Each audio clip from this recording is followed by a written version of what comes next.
성령의 사역과 예배 회복, 여주복 목사 설교입니다. 하나님이 부리신 악신이 사울에게 이를 때에 다윗이 수금을 취하여 손으로 탄즉 사울이 상쾌하여 낫고 악신은 그에게서 떠나더라. 지금 예배 회복의 필수성을 살피는 중입니다. 지난 시간에는 하나님과 친밀함을 중심으로 예배 회복의 필요를 보았습니다. 오늘은 성령의 사역의 관점에서 예배 회복을 살펴보고자 합니다. 첫 번째, 전인적인 치유 사역. 예수님이 감당하신 성령 사역은 한마디로 줄이면 전인적인 치유 사역입니다. 우리가 감당해야 할 성령 사역도 전인적인 치유 사역입니다. 예수님께서 하신 성령 사역의 모델이라 할 수 있는 구절이 마태복음 8장 1절에서 4절입니다. 문둥병자를 고친 사건입니다. 마태복음은 예수님의 사역을 하나님 나라 사역으로 말합니다. 마태복음 5장에서 7장은 예수님이 전파하신 하나님 나라의 메시지의 핵심을 말합니다. 우리 편에서는 하나님 나라의 삶을 말합니다. 왜냐하면 예수님은 메시지를 전파하시되 우리에게 이런 삶을 살도록 전파하시기 때문입니다. 그리고 우리가 그런 삶을 살 뿐 아니라 우리가 전파할 메시지의 성격을 담고 있습니다. 마태복음 8, 9장은 예수님이 행하신 하나님 나라의 성령 사역을 말합니다. 그러면서 8장 1절에서 4절은 맨 처음 부분에서 문둥병자를 고친 사건을 말합니다.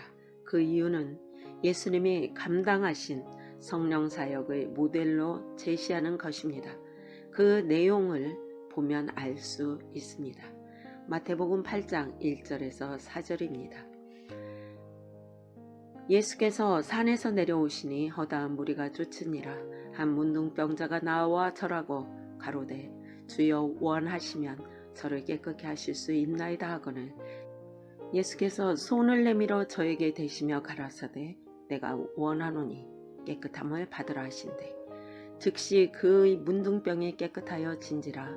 예수께서 이르시되 삼가 아무에게도 이르지 말고 다만 가서 제사장에게 내 몸을 보이고 모세의 명한 예물을 드려 저희에게 증거하라 하시니라.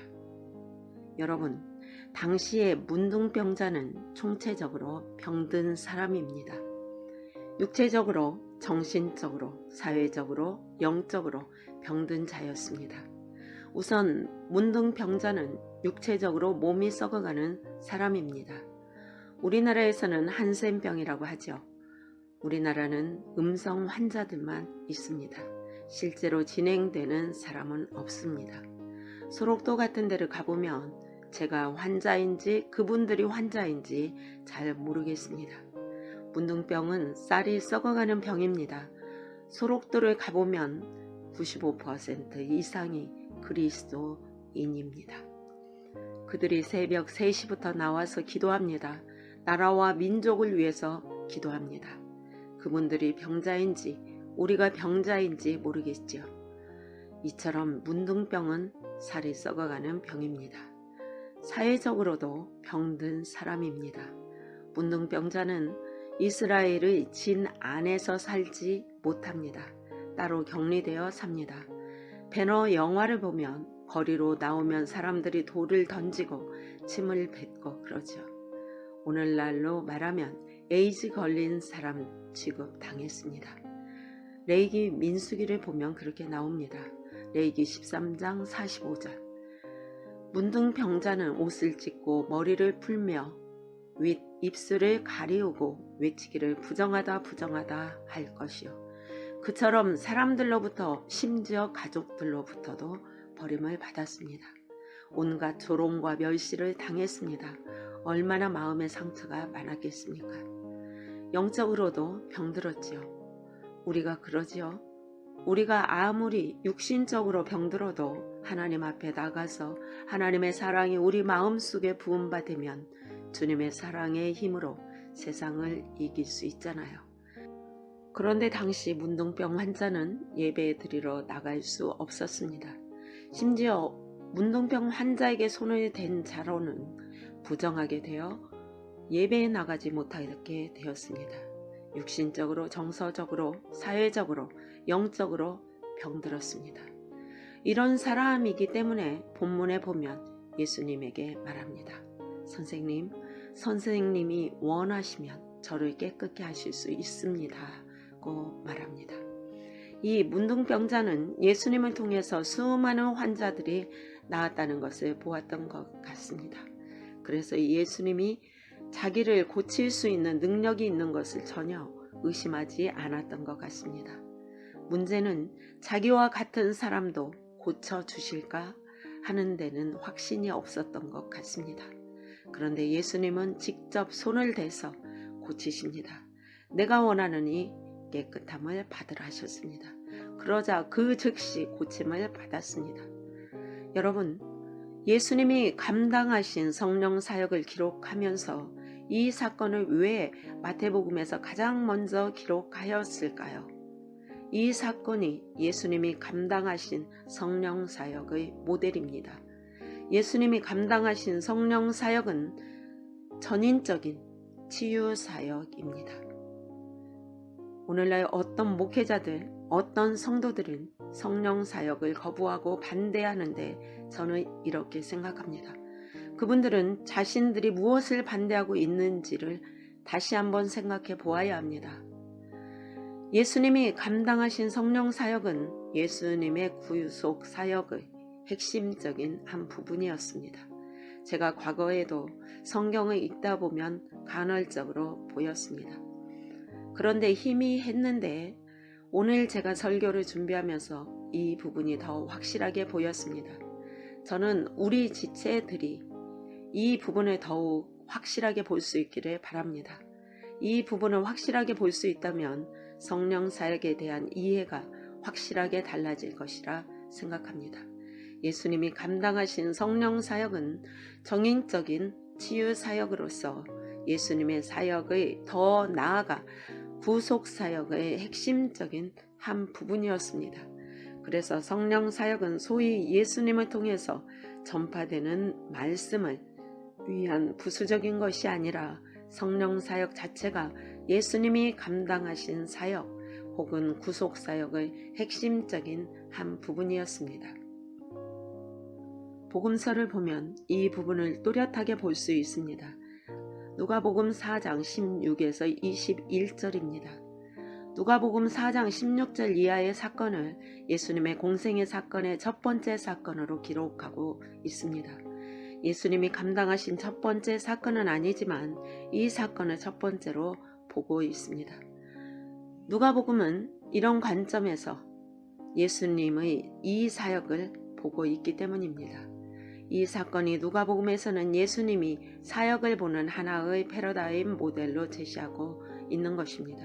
그러면서 성경이 이렇게 말합니다. 예수께서 그 자라나신 곳 나사렛에 이르사 안식일에 자기 규례대로 회당에 들어가서 성경을 읽으려고 서심해 선지자 이사야의 글을 들이거늘 책을 펴서 이렇게 기록한 데를 찾으시니 곧 주의 성령이 내게 임하셨으니 이는 가난한 자에게 복음을 전하게 하시려고 내게 기름을 부으시고 나를 보내사 포로된 자에게 자유를 눈먼 자에게 다시 보게 함을 전파하며 눌린 자를 자유케 하고 주의 은혜의 해를 전파하게 하려 하심이라 하였더라. 이에 예수께서 저희에게 말씀하시되 이 글이 오늘날 너희 귀에 응하였느니라 하시니 예수님이 이사야서를 읽었습니다. 이사야서 61장에 나오는 말씀입니다. 그것이 오늘날 응하였다고 말씀합니다. 아까 말씀드린 대로 누가복음의 이 사건을 여기에 기록함으로써 누가복음이 이해하는 예수님의 사역의 모델로 제시하고 있습니다. 몇 가지를 볼 수 있습니다. 하나는 가장 먼저 말하는 것이 예수님의 사역이 이사야 후반부에 나오는 약속을 성취하는 것이라는 것입니다. 이사야 후반부에 나오는 것은 전체 주제가 회복입니다. 바벨론 포로가 잡혀가 있는 이스라엘 백성들을 염두에 두고 쓰여져 있습니다. 거기에서 회복될 것을 예언합니다.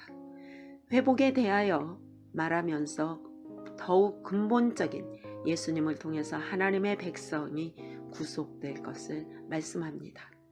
그래서 어떤 학자들은 이사야 후반부를 제5의 복음서라고 말할 정도입니다. 심지어 사복음서가 없더라도 예수님의 복음에 대해서 알 수 있는 것이 이사야 후반부라고 말합니다. 이사야 53장을 보아도 예수님의 십자가의 죽음과 부활을 가장 잘 묘사하고 있습니다. 사도행전 8장을 보면 빌립 같은 경우에도 에디오피아 국왕의 국고를 맡은 내시가 읽던 성경이 이사야서인데 그 말씀의 기초로 복음을 전합니다. 이사야 후반부는 이처럼 예수님을 통한 하나님의 백성의 구속을 핵심적으로 말합니다. 그 중에서 한 부분이 이사야 61장입니다. 그런데 예수님이 바로 이사야 후반부의 구속의 약속을 성취하는 분으로 말합니다. 그 구속의 성취의 핵심적인 일은 당연히 십자가 지는 일이지만 예수님의 공생의 사역 또한 하나님의 백성을 구속하는 것이라고 합니다.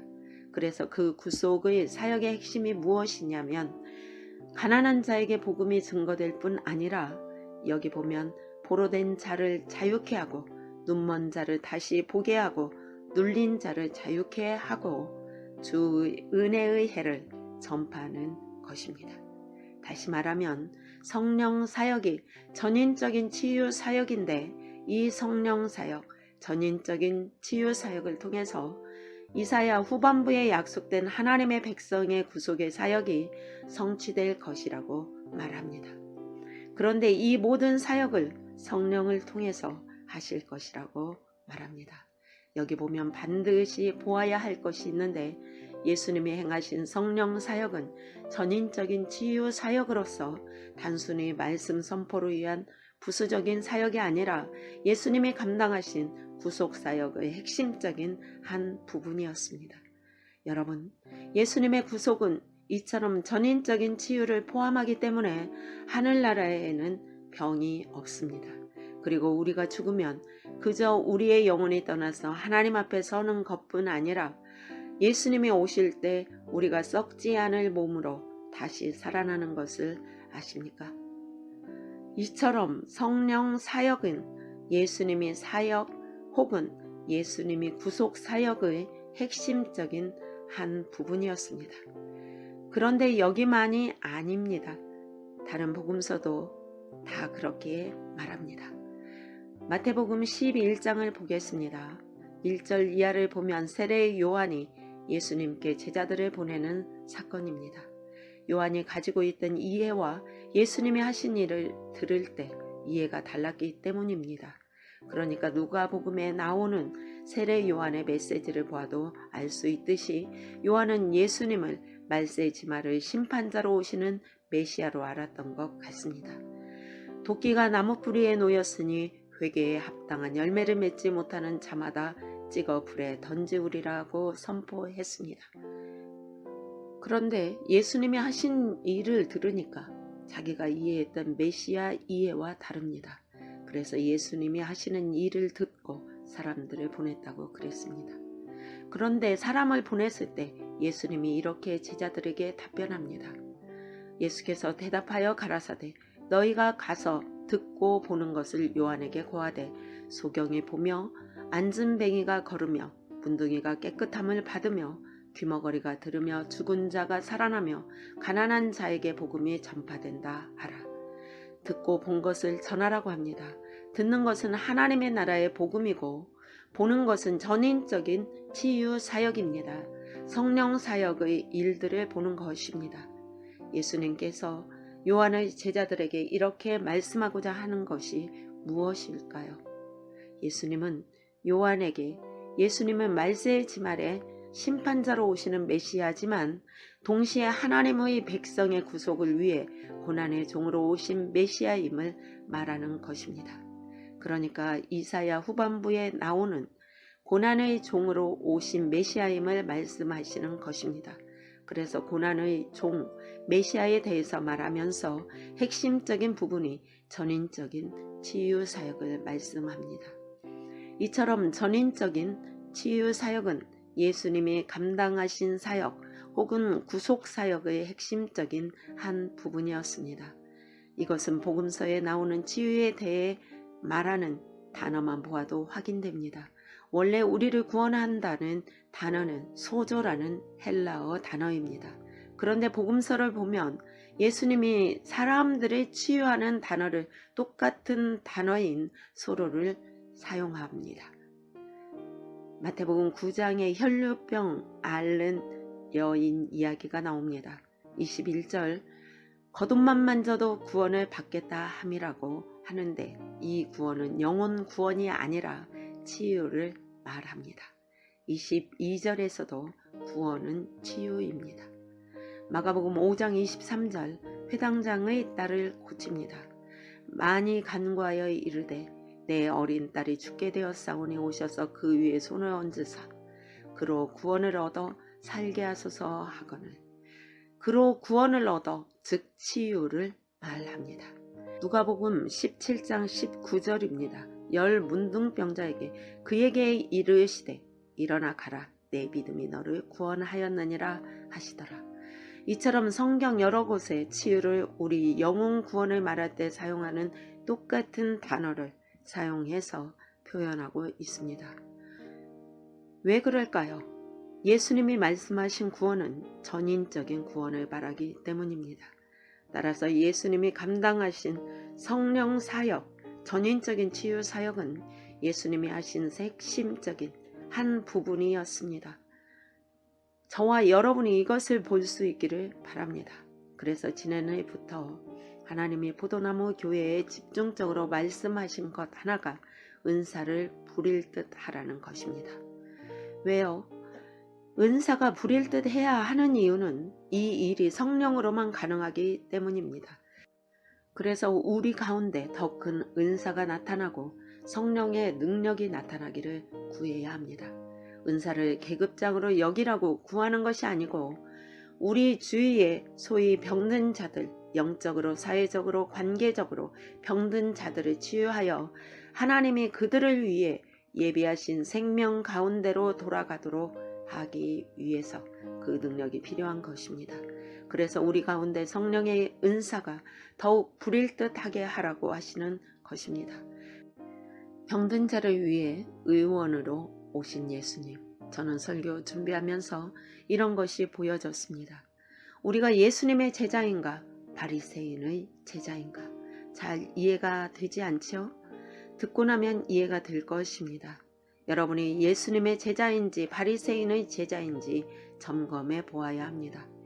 우리는 당연히 예수님의 제자라고 하지만 우리의 행동은 바리새인의 제자 쪽에 더 가깝습니다.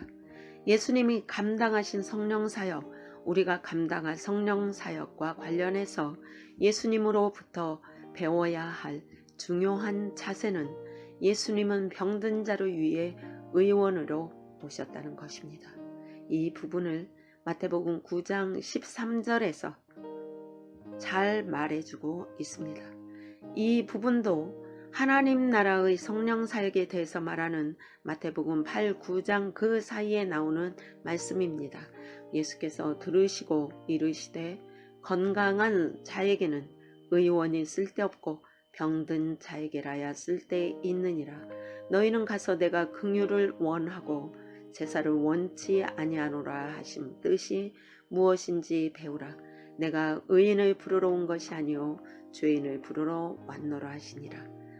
너무나 중요한 구절입니다. 하나하나 살펴보겠습니다. 여기 죄인들이라고 하는데 죄인들이 누구이죠? 당시 바리새인들이 죄인 취급했던 사람들을 말합니다. 건강한 자에게는 의원이 쓸데없고 병든 자에게라야 쓸데있느니라. 예수를 믿는 우리들도 아무런 문제없는 사람들과 어울리기 좋아하는 것 같습니다. 경제적으로 살만하고 인품도 괜찮고 함께 하면 도움을 받을 수 있는 사람들과 함께 있기를 좋아하는 것 같습니다. 심지어 교회 성장학자들 중에서도 교회가 성장하려면 비슷한 사람끼리 모여야 한답니다. 의사는 의사끼리, 교수는 교수끼리, 서민은 서민끼리, 그래야 부담도 없고 그래야 성장한다고 합니다. 교회 소그룹에서도 소위 끼리끼리 모여야 한다는 것입니다. 그런데 바리새인들이 그렇게 살았습니다. 그들은 율법을 잘 알고 규정을 잘 지키는 사람들, 소위 전통이나 당시 종교 사회의 이해에 맞게 규정을 잘 지키는 사람들과 어울리기를 좋아했습니다. 그리고 그것과 맞지 않는 사람들은 철저하게 자신들과 분리시켰습니다. 그렇기 때문에 그들은 강도 만나 쓰러져 있는 사람들을 피해간 것입니다.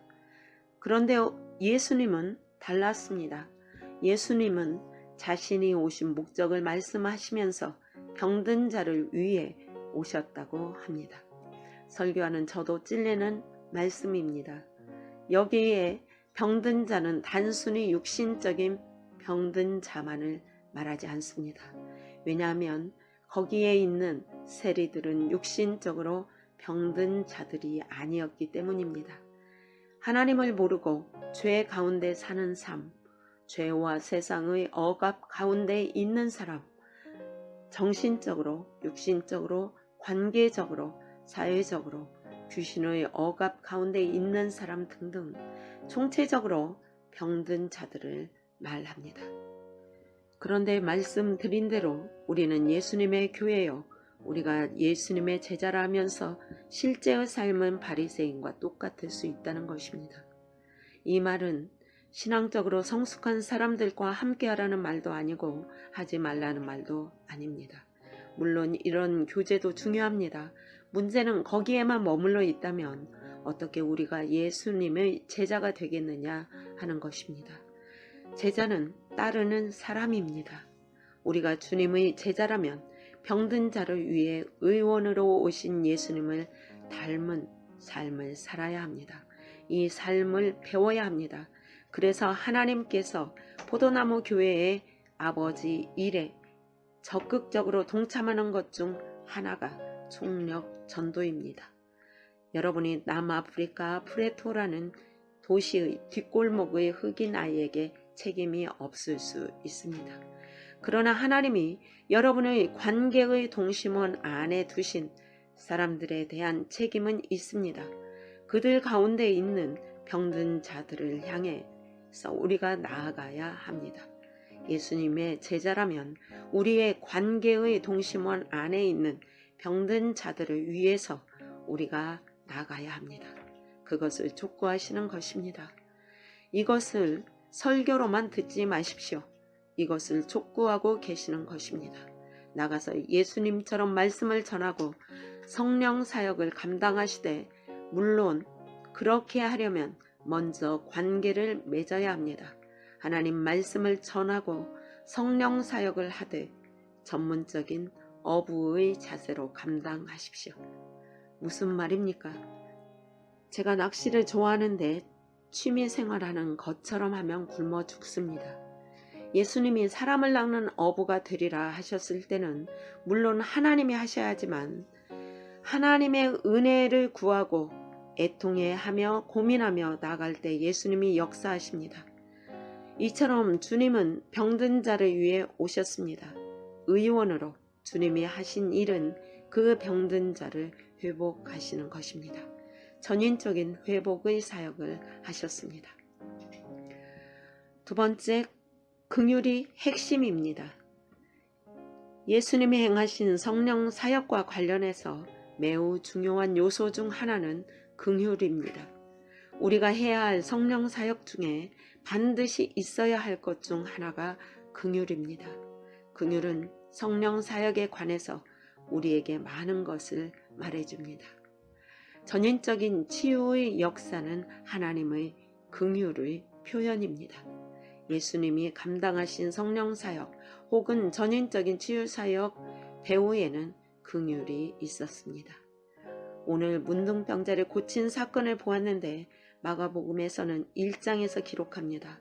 41절을 보면 예수께서 불쌍히 여기사 손을 내미사 그에게 대시며 이르시되 내가 원하노니 깨끗함을 받으라 하고 하셨습니다. 마태복음 14장 14절입니다. 예수께서 나오사 큰 무리를 보시고 불쌍히 여기사 그 중에 있는 병인을 고쳐주시니라. 15장 35절입니다. 예수께서 무리를 명하사 땅에 앉게 하시고 불쌍히 여기셔서 이 기적을 베푸신 것입니다. 기적을 베푸신 배후에는 긍휼이 있습니다. 소위 병든 자들을 위한 긍휼이 있습니다. 용서도 마찬가지입니다. 마태복음 18장 1만 달란트 빚진 자를 용서하시는 비유가 나옵니다. 불쌍히 여겨서 탕감하였습니다. 군대 귀신 들린 자 치유도 마찬가지입니다. 허락지 아니하시고 저에게 이르시되 집으로 돌아가 주께서 내게 어떻게 큰 일을 행하사 너를 불쌍히 여기신 것을 내 친숙에게 고하라 하신대. 나인성 과부의 일입니다. 주께서 과부를 보시고 불쌍히 여기사 상여를 세우시고 살리십니다. 이처럼 성경에 보면 예수님이 하신 전인적인 치유사역 배후에는 하나님의 긍휼이 있었습니다. 여기서 불쌍히 여기다, 민망히 여기다, 긍휼히 여기다는 말은 헬라어로 스플랑클리조마이라는 말입니다. 유대 사람들은 감정을 표현하기 위해서 몸의 신체의 부분들을 사용합니다. 스플랑클리조마이라는 말은 명사 스플랑크노라는 말에서 나온 말인데 여자의 자궁을 말합니다. 남자의 창자를 말하기도 합니다. 여자가 뱃속에 있는 아이에 대해 가지는 사랑과 긍휼의 마음이 하나님의 긍휼의 마음을 조금이라도 표현할 수 있기 때문입니다. 그래서 그 단어를 사용하는 것입니다. 이처럼 예수님이 감당하신 성령 사역 배후에는 긍휼이 있었습니다. 이웃을 향한 가장 큰 긍휼 중 하나는 성령의 사역을 통한 전인 치유입니다. 이것이 어디서 나오냐면 아까 세리 집에 들어갔을 때 병든 자를 위해 의원으로 오셨다고 말씀합니다. 그러면서 바리새인들에게 너희는 가서 나는 이내 긍휼을 원하고 제사를 원하지 않는다는 말의 뜻이 무엇인지 알라고 말씀합니다. 그 말씀은 호세아 6장 6절을 인용하는 말씀입니다. 그런데 거기 긍휼은 가장 먼저는 하나님에 대한 사랑, 다음에는 하나님의 사랑을 토대로 이웃을 향한 사랑입니다. 바로 그 말씀을 하는 것입니다. 여기서 우리가 알 수 있는 것은 이웃을 향한 긍휼의 가장 핵심적인 것 중 하나는 성령 사역, 전인적인 치유 사역을 통한 회복입니다. 아까 제가 바리새인들의 제자인가 예수님의 제자인가를 보라고 했습니다. 바리새인들은 외부적인 규례와 규칙을 지키는 데는 뛰어났습니다.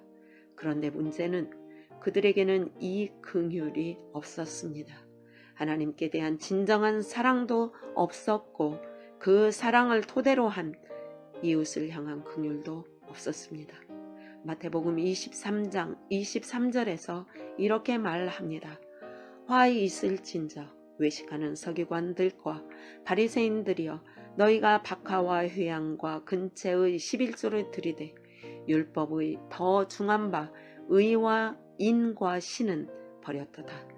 그러나 이것도 행하고 저것도 버리지 말아야 할지니라. 그들은 채소까지 다 11조를 드렸습니다. 그처럼 철저하게 드렸습니다. 그런데 그들에게는 긍휼이 없었습니다. 병든 자를 향한 긍휼이 없었습니다. 하이디 베이커는 홍콩에서 사역하다가 모잠비크로 하나님이 보냈습니다. 사용하던 건물도 다른 사람을 주라고 해서 그대로 주었습니다. 그런데 가서 하나님이 제일 먼저 시킨 것은 그냥 고아들과 함께 앉아 있으라고 했답니다. 부모들에게 버려지고 먹을 것도 없는 아이들, 병든 자를 위해 오신 분이니까요. 그래서 같이 앉아 있었답니다. 그들을 향한 긍휼과 사랑으로 그랬더니 아버지께서 일하셔서 그 수많은 고아들이 구원받고 하나님의 능력이 나타나고 지금 말하는 일들이 나타난 것입니다. 그 핵심이 긍휼입니다. 핵심이 기적이 아닙니다. 핵심은 죽은 자가 살아나는 것이 아니고 병든 자를 위해 오신 주님의 제자로서 긍휼의 마음을 가지고 간 것입니다. 그리고 가서 주님을 의지한 것입니다. 여러분, 사도행전 15장에 보면 할례의 문제를 놓고 유대 그리스도인과 이방 그리스도인 사이에 논쟁이 있을 때 베드로가 어떻게 하나님이 자신을 고넬료에게 보냈는지 이야기합니다. 놀라운 하나님의 역사를 증언합니다. 그러면서 그들이 할례가 아니라 믿음으로 되었는데 우리가 우리 조상들도 지지 못할 짐을 그들에게 지우려고 하느냐고 합니다. 그러면서 그것을 나눈 다음에 야고보가 뭐라고 합니까? 하나님이 처음으로 이방인 중에서 자기 이름을 위한 백성을 취하시려고 그들을 돌보신 것을 시므온이 말하였으니, 우리는 너무나 많은 경우에 성령의 역사도 우리 관점에서 생각합니다. 베드로가 행한 능력에 초점을 둡니다. 베드로가 대단한 사람이니까 우리가 베드로처럼 하면 대단한 능력이 나타나겠지. 아닙니다. 우리가 그렇게 주님의 명령에 순종해 나가면 하나님이 하나님의 백성을 취하시려고 하나님의 백성을 회복하시고 구원하시기 위해서 역사하십니다. 그 엄청난 사건은 베드로 때문에 일어난 것이 아니고 하나님께서 이방인 중에서 자기 백성을 취하시려고 그들을 돌보신 결과라고 말합니다. 이것이 성령의 역사입니다. 여기에 긍휼도 있고 하나님의 주도권도 있고 엄청난 성령의 역사도 있습니다. 이와 같이 우리도 예수님처럼 병든 자를 위해 의원으로 오신 예수님의 발자취를 따라야 됩니다. 바리새인의 제자가 되지 말고 예수님의 제자가 됩시다. 긍휼은 상대방의 입장에서 섬기는 것입니다. 너무나 중요합니다. 문둥병자 사건이 있죠. 예수님이 손을 대시며 치유하셨습니다. 말씀하기를 내가 원하노니 깨끗함을 받으라고 했습니다. 당시에 문둥병자에게 손을 대는 것이 종교적인 전통으로 금했습니다. 물론 성경에는 문둥병자에게 손을 대지 말라고 기록되지는 않았습니다. 그런데 레위기 11장 40절에 부정한 것을 만지지 말라고 했고 레위기 13장 46절을 보면 문둥병자는 부정하다고 말했습니다. 여기서 유치해서 당시에 문둥병자를 만지는 것은 부정한 것으로 여겨져서 만지지 말게 되었습니다. 그런데 예수님은 이런 문둥병자에게 손을 대시며 말씀하셨습니다. 왜 그렇게 하신 것일까요? 불쌍히 여기셨기 때문입니다. 모든 사람들로부터 버림을 당한 그에게 예수님이 손을 대시며 내가 원하노니 깨끗함을 받으라고 했을 때 그 마음이 얼마나 놀라운 회복이 있었겠습니까? 긍휼의 한 표현은 상대방의 입장에서 섬기는 것입니다. 이것은 선한 사마리아인의 비유에서도 잘 나옵니다. 서기관이 예수님 앞에 나와서 잘난 체 합니다. 선생님, 가장 큰 계명이 무엇입니까? 하나님 사랑, 이웃 사랑을 말합니다. 그런데 이웃은 누구입니까? 하고 서기관이 묻죠. 자기는 옳게 보이려고 물었다고 합니다. 나는 다 했습니다. 라는 말투지요. 그러자 예수님이 선한 사마리아인의 비유를 듭니다. 강도 만난 사람이 있었어요. 거기를 제사장과 레위인이 지나갔습니다. 이들은 피해갔습니다.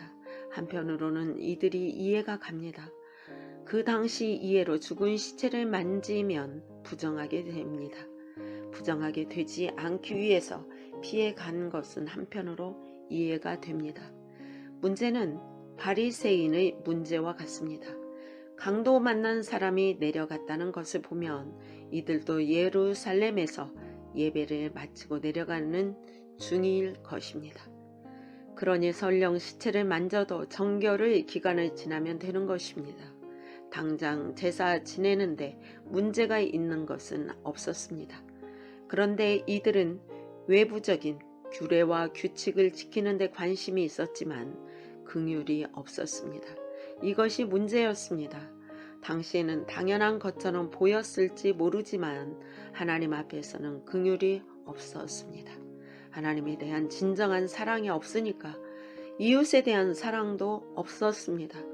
그런데 사마리아인이 지나갔습니다. 상처를 치유하며 여관에 맡깁니다. 그리고 나서 예수님이 이렇게 묻습니다. 당당하게 내 이웃이 누구입니까? 라고 물었던 서기관에게 내 생각에는 이 세 사람 중에 누가 강도 만난 자의 이웃이 되겠느냐고 하십니다. 중요한 이야기입니다. 우리가 섬길 때 상대방의 입장에서 섬기라는 것입니다. 그것이 긍휼입니다. 사마리아 사람도 그를 보고 불쌍히 여겼다고 말합니다.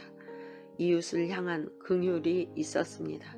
긍휼의 한 가지 표현은 상대방의 입장에서 섬기는 것입니다. 카센터 하나를 하더라도 상대방의 입장에서 섬겨야 합니다. 저는 상대방의 입장에서 섬기는 자세로 카센터를 하는 분을 만나면 성도들을 다 소개해 줄 것입니다. 그런데 그런 사람들을 찾기가 힘듭니다. 예수 믿는 사람 중에서도 다 자기 입장에서 섬기죠. 상대방들은 자기를 위한 수단에 불과합니다.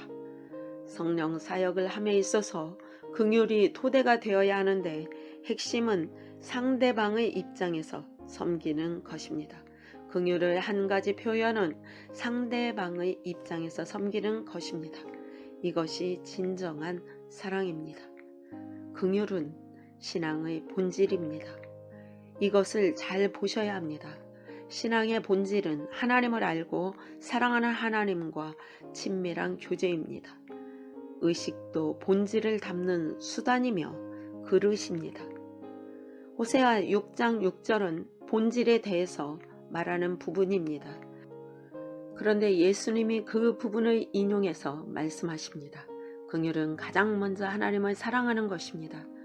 그래서 마태복음 23장 23절을 보면 화 있을진저 외식하는 서기관들과 바리새인들이여 너희가 박하와 회양과 근처의 11조는 들이되 율법의 더 중한 바 의와 인과 신은 버렸도다.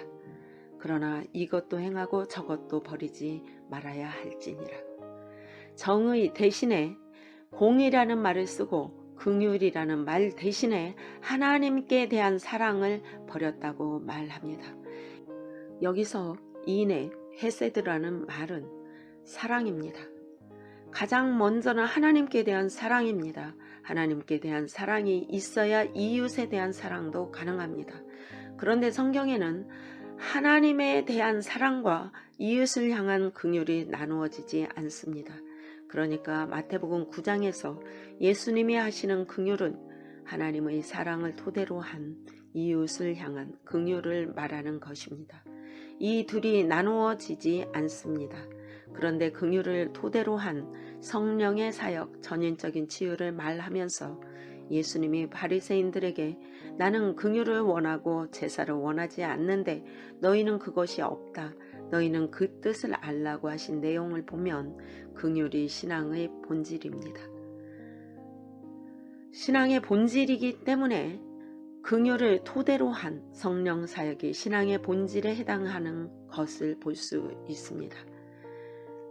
그처럼 중요합니다. 그처럼 핵심입니다.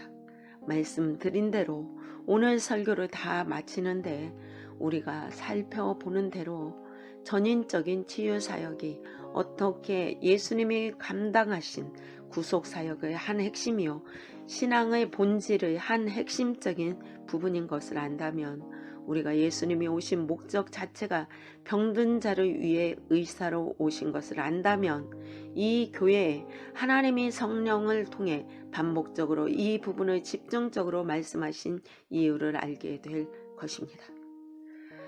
성령의 사역과 예배, 이렇게 성령의 사역이 핵심인데 이 성령의 사역을 위해 예배의 회복이 필수입니다. 왜냐하면 예배가 회복되어야 성령이 자유롭게 운행하실 것이기 때문입니다. 그리고 성령이 자유롭게 운행하셔야 이런 전인적인 치유 사역, 성령 사역이 될 것이기 때문입니다. 사울이 귀신 들려 억압당할 때 다윗이 하나님을 경외하며 악기를 연주할 때 귀신이 떠난 것처럼 우리 가운데 하나님이 기뻐하시는 참된 예배가 회복될 때 그때 성령께서 우리 가운데 더 자유롭게 운행하사 우리 가운데서 예수님의 사역을 행하실 것이기 때문에 예배가 회복되어야 할 절실한 필요 가운데 있습니다. 오늘 저는 성령 사역과 예배 회복에 대해서 살펴보았습니다. 오늘 본 그대로 성령 사역이 전인적인 치유 사역으로서 예수님의 구속 사역의 핵심이요 신앙의 본질이 핵심이라는 사실을 안다면 우리는 바리새인처럼 종교적인 몇 가지 의식을 지키는 것에 치중했지만 사랑도 긍휼도 없는 신앙의 본질도 없는 모양뿐인 삶에서 벗어나서 진실로 예수님의 제자로서 병든 자를 위한 긍휼의 마음을 가지고 그들에게 하나님 나라가 임해서 그들이 구원받고 치유받고 회복되어져서 하나님이 예비하신 생명과 은혜가 회복되어질 수 있도록 우리가 나가서 섬기고 기도하고 주님의 은혜를 구해야 될 것입니다. 아멘.